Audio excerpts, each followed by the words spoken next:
it can become quite unhealthy when we get stuck at either end of these extremes. One being a lot of women and girls, young girls, feeling the need to inject their face with filler. Venus teaches us a lot of lessons about beauty. One of them being that, so how can we connect to beauty in a deeper way? Well, I'm going to give you some spiritual practices. Before we dive into the depths of this conversation, I want to take you on a little journey back to one of my biggest transformations. There was a time when I would never really think about how I looked. And I'm sure a lot of people can relate to this. At a certain age, for some reason, it starts to creep in. The awareness of how we look on the external and physically. And I remember it so vividly, me and my friends discovering makeup and starting to play around with foundation, mascara, lipstick, everything we could get our hands on. The amount of fake tan that we used to put on. It's almost funny now, but back then the makeup wasn't just about looking good. It became like a shield, almost like a mask, and I wore it pretty much every day. In my younger years, I even used to get put on report for coming in with makeup on. Like I wasn't allowed to wear makeup, and I found that really uncomfortable. And I was only in year 7, and we're like 11 years old at that age. So I was already developing an insecurity for my natural face, and I hadn't even been wearing makeup for that long. My relationship with makeup became more intense, and I would get better at makeup. I mean, in the early years my makeup was terrible, but in the later years when I went into college, it got to the point where I was terrified of people seeing my real face.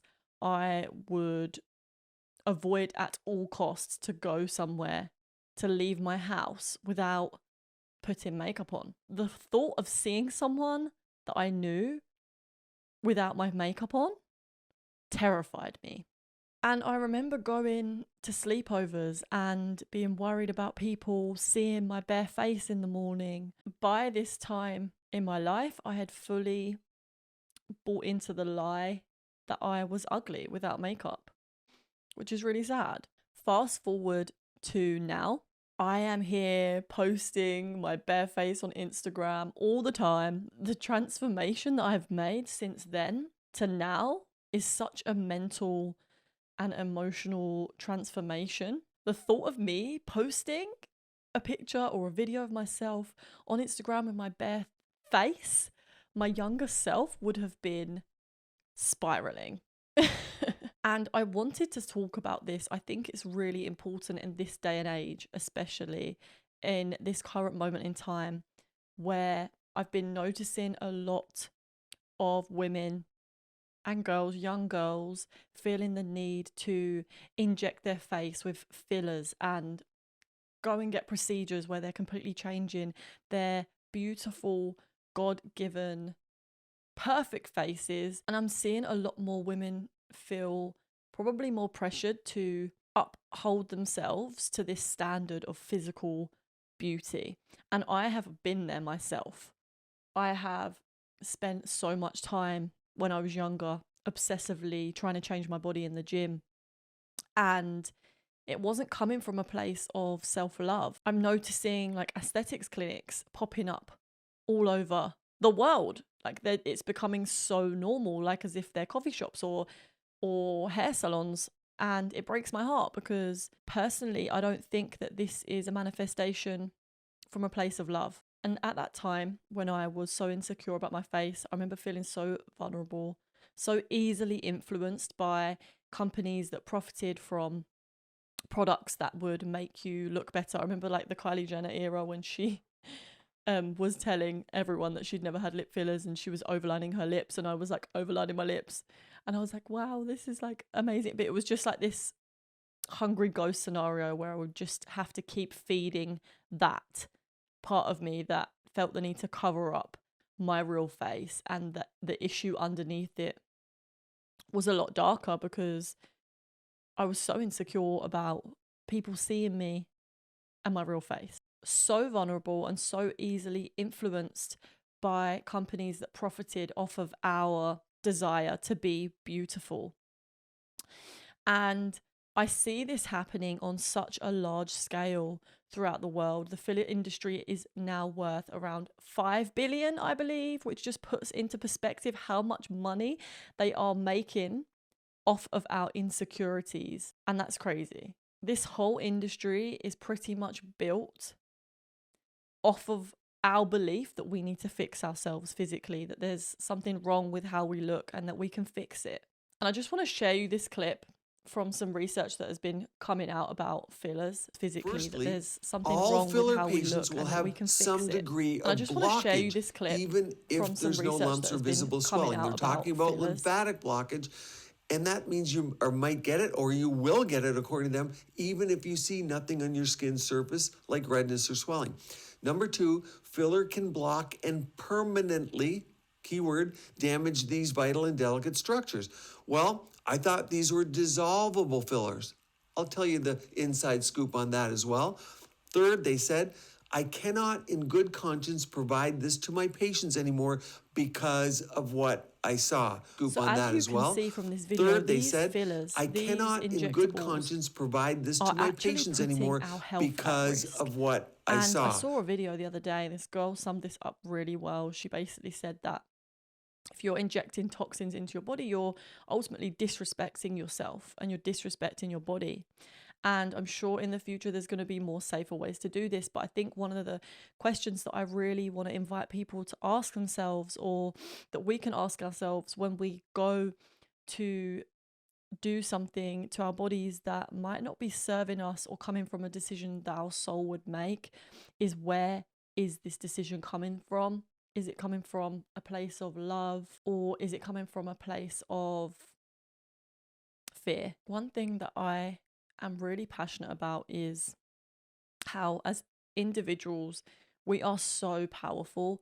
And I think what has happened from my perspective is that a lot of women on earth at this current time don't realize their power. They don't realize how much they individually have the power to provide their own unique gifts and medicine to this earth, and therefore end up putting so much value on their physical beauty that they forget about the other parts that are also beautiful, the inside. And I was listening to a podcast the other day called Know Thyself, and they were talking about the esoteric lessons of Venus. And Venus teaches us a lot of lessons about beauty. One of them being that beauty starts from within and then radiates out.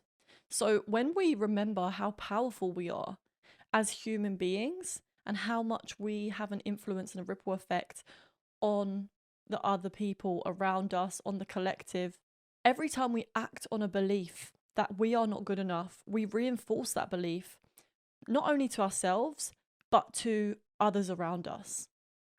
And like I said, it's like a ripple effect. But with that being said, there's also something very beautiful about this truth.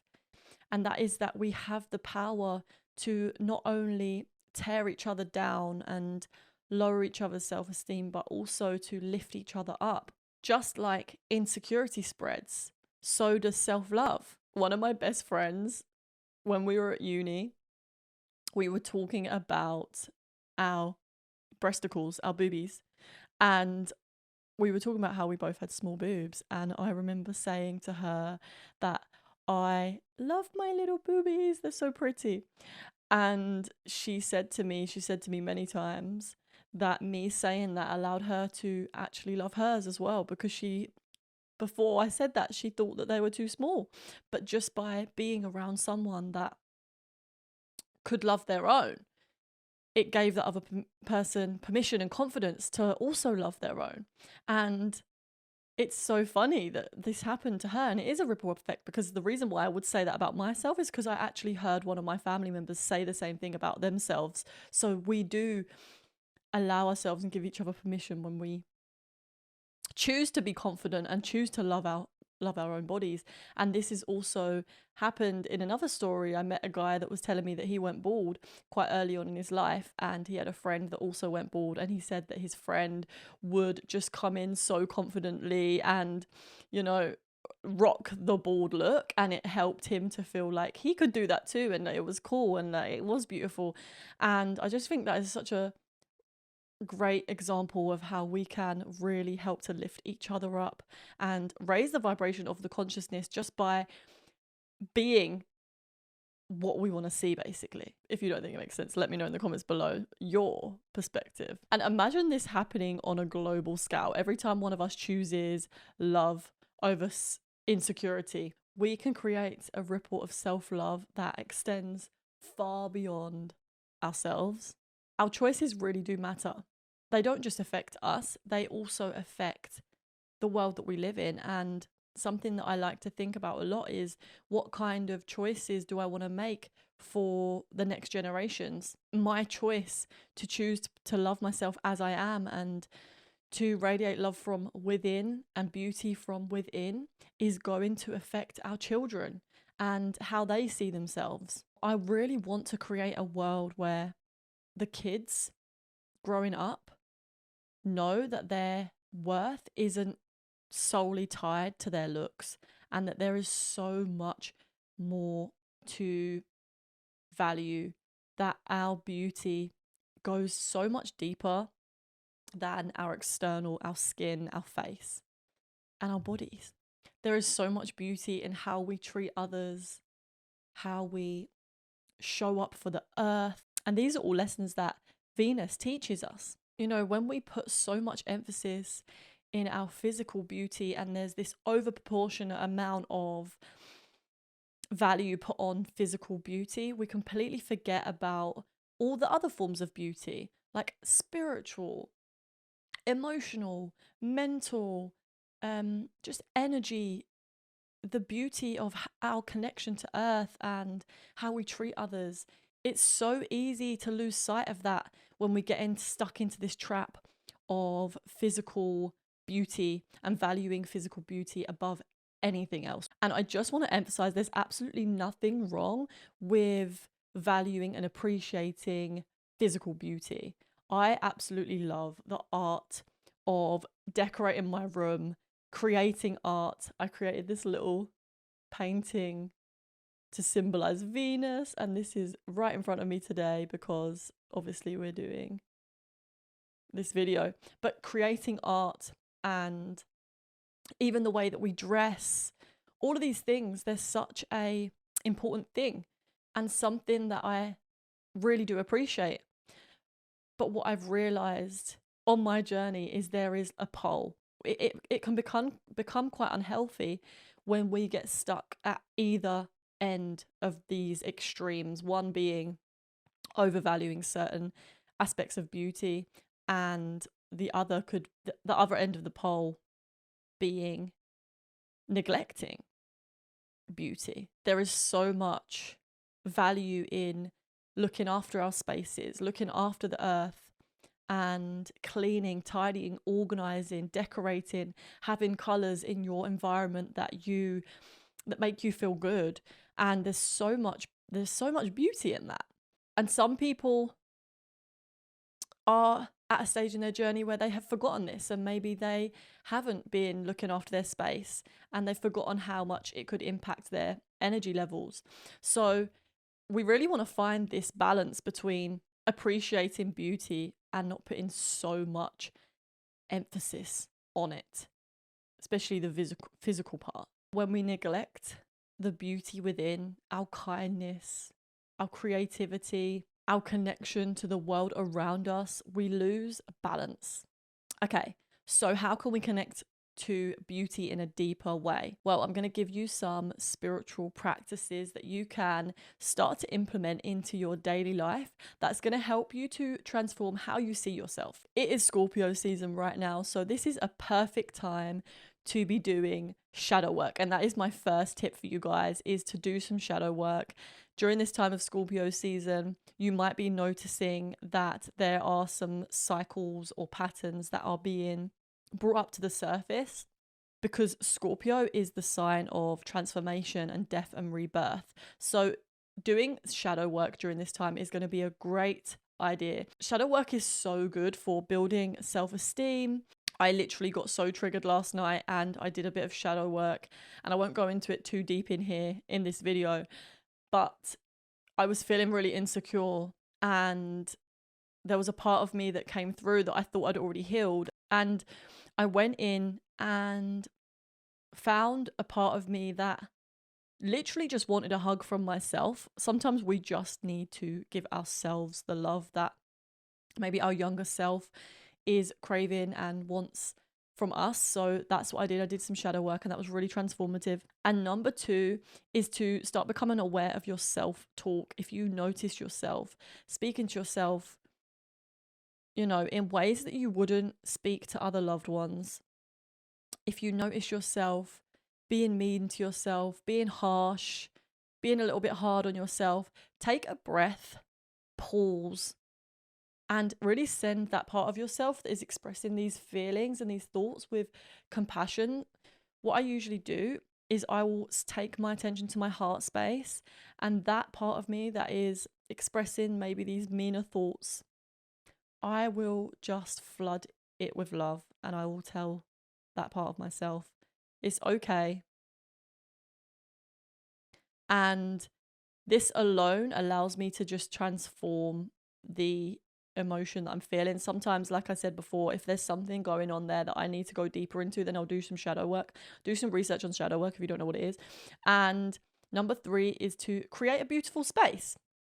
This is a great idea to bring more of that Venusian energy into your life, is to make your space as beautiful as you possibly can. And this is going to be so personal for everybody, because we all enjoy different colors and different interiors and everything. So you can tidy up your surroundings. There's so much truth in the idea that a clean space creates a clean mind. And the next thing that you can do is just create something. It doesn't have to be your space, but you can create an altar, you could create a flower bouquet, you could do some drawings.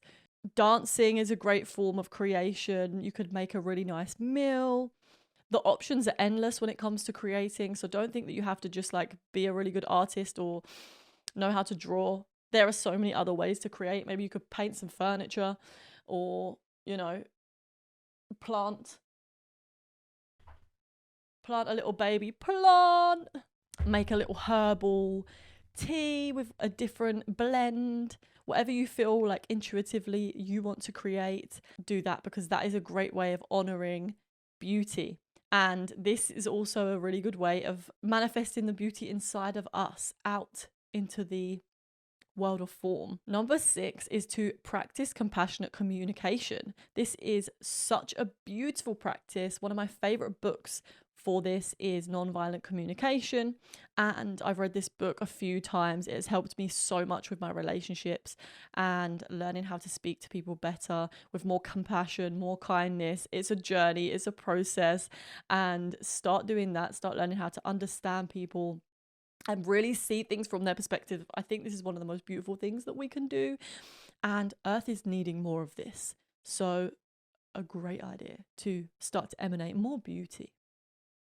And number 7 is to tune into your body's natural rhythms. Learning about the cycles of your body, whether you're female or male, is a great way to connect with the beauty of nature. I have learned so much about myself, about nature, since I have started to learn about cycle syncing and the seasons of my body and what different gifts each season brings. So really starting to tune into your body is going to be a great way to bring more beauty from within and radiate it out. Beauty is so much deeper than what we see in the mirror. It's how we love, it's how we live, it's how we connect. And when we start to honor the beauty within, we can give others permission to do the same. And that is the ripple that I want to be creating. And that is it for this video today, guys. Thank you so much for watching. If you have anything that you want to share, let me know in the comments. I would love for you to jump in on this discussion. Your perspective on this subject is very needed during this time, and it also helps the channel if you do give us a little comment, subscribe. If you liked this video, then obviously share it with your mates, and I will see you in the next video. Peace, namaste, have a good day. This video, then obviously share it with your mates, and I will see you in the next video. Peace, namaste, have a good day.